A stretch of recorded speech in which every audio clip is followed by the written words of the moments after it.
it comes to committee. Well, I'll deal with that in more detail on Thursday, but I'm not the one who's in Fantasyland. This is a bill that will work and deliver the best bill for Britain. Mr. Jacob Rees-Mogg. Thank you, Mr. Speaker. Has my right honourable friend raised the thought with Monsieur Barnier that if a member state that was a net beneficiary were leaving, would he expect to pay it a large dowry?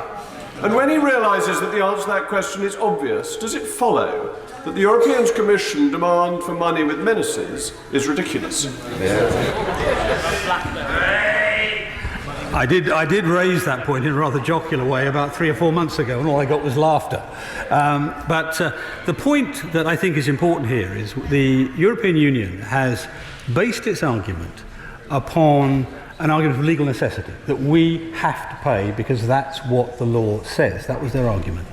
So our approach to that was not, as they wanted to do, make some sort of counterbid. It was to go back and say, OK, let's test that law.